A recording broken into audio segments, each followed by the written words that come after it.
Yo, welcome to another episode of A Chapter a Day to Keep the Devil Away.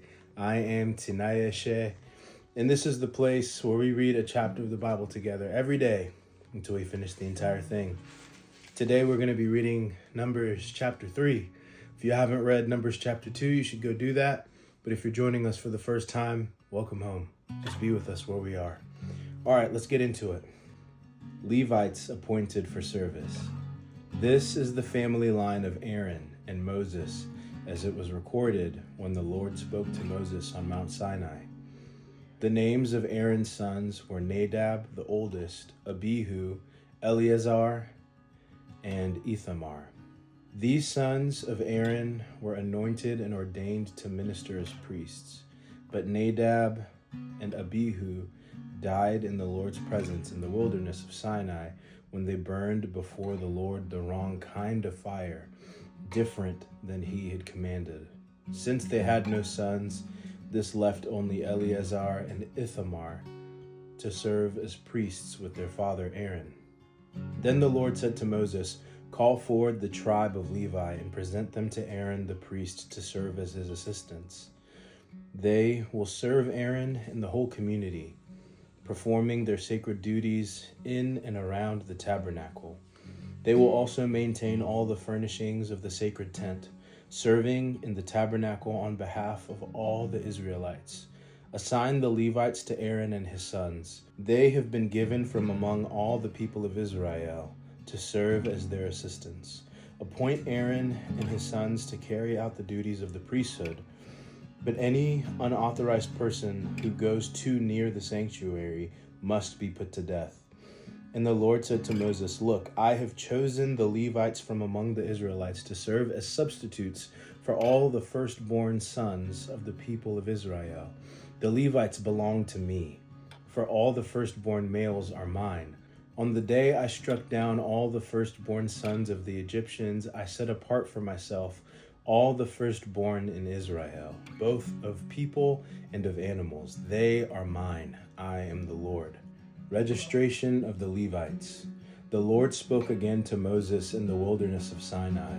He said, "Record the names of the members of the tribe of Levi by their families and clans.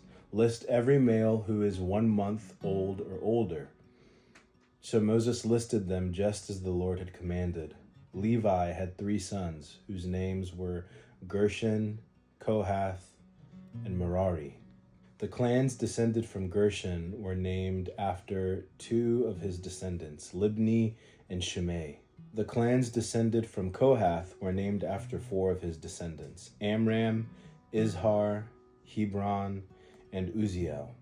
The clans descended from Merari were named after 2 of his descendants, Mali and Mushi.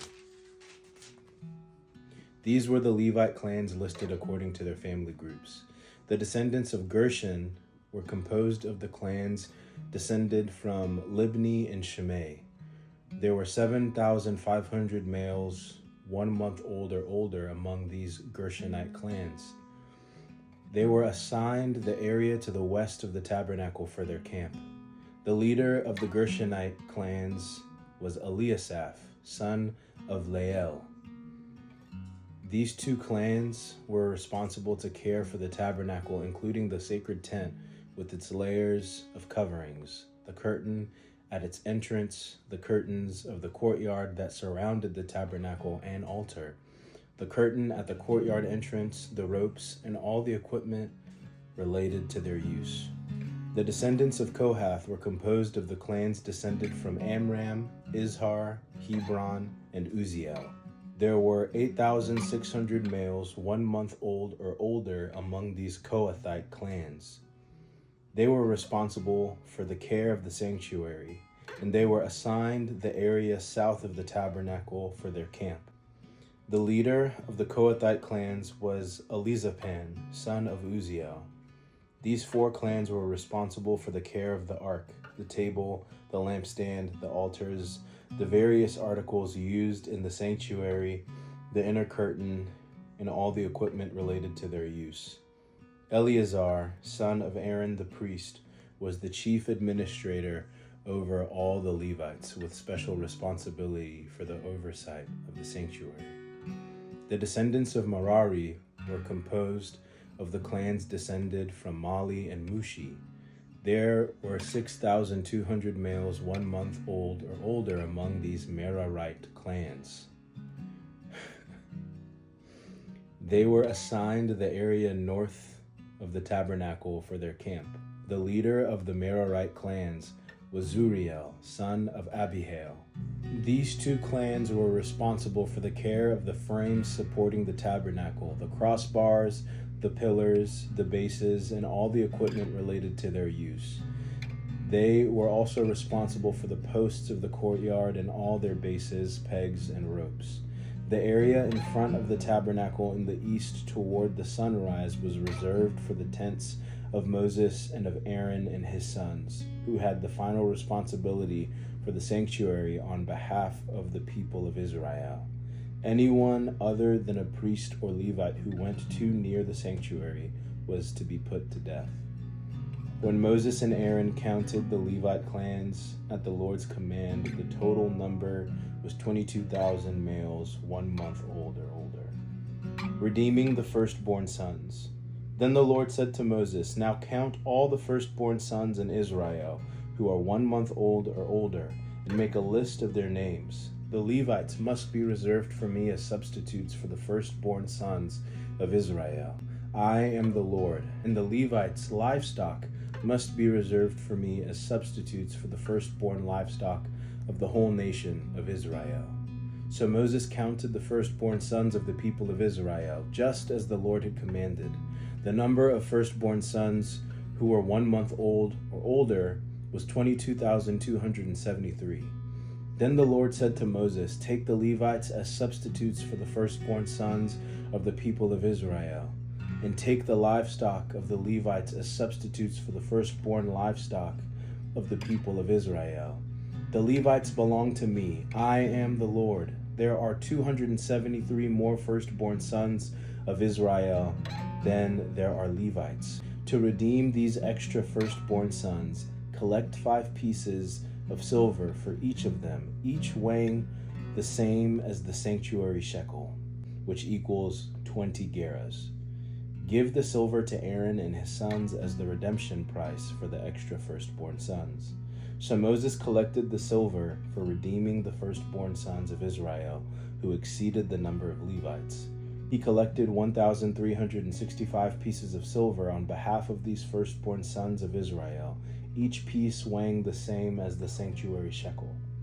And Moses gave the silver for the redemption to Aaron and his sons, just as the Lord had commanded. My goodness, these names are going to give me a run for my money. Let me tell you. My takeaway, finally a takeaway that's not a joke or something, you know? My takeaway from this chapter is I think that it's really beautiful that the Levites were actually like 1 for 1 meant to represent each of the firstborn sons of the people of Israel, to the point where there was actually a redemption payment needed for the 273 children that outnumbered the Levites. I think that's really beautiful. They're not just symbolic and they're representative of this, and so they're just gonna go there. He's like, no, count them all, and we need to make sure that there's 1 for 1, and if there's not 1 for 1, then we're gonna redeem that somehow. I think that's really beautiful. And in some ways, when I think about like working in ministry and like the standard that people like look at people in that position with, like the standard that they hold them to, man, I feel like it makes a lot of sense when you look at the Levites. Like, they are the people that are allowed to go in the sanctuary. They are the people that are allowed to be nearest to the presence of the Lord. That requires a level of righteousness, holiness, uprightness, and faithfulness on behalf of the people. And the reality, though, is that they're not perfect. And so I think there's a high call. And in ministry today, we see that there's a high call, but there also has to be a level of grace and compassion for those people that are in the field. I mean, the Levites were born into it, and people that do it hopefully are called to it or choose it. But like there's I hope that the children of Israel were looking at the Levites that were standing in the gap for them with grace, compassion, and thankfulness. And I hope that us as lay people, when we see people who are serving in ministry, whatever church you're a part of, under the blanket of Christianity, I think it's really beautiful and necessary for us to be grateful for those people who are standing in the gaps for us, often not making a lot of money. Even if they are making a lot of money, that's not the point. The point is that they are doing a work that is necessary to draw us nearer to the presence of the Lord. Obviously, God is with us and in us if we say yes to him, if we say yes to Jesus. But we can feel further away. We can pull back. And I think a lot of the beauty of the Levites and people that work in modern day Christian religious systems is they are doing the work of drawing us near, of making that space for us to be able to commune and hear and see God more clearly. And so that's my takeaway. I hope that makes sense. I hope that blesses you. And I would love to hear your thoughts in the comments. All right, that's all I got for tonight. Love you. Peace.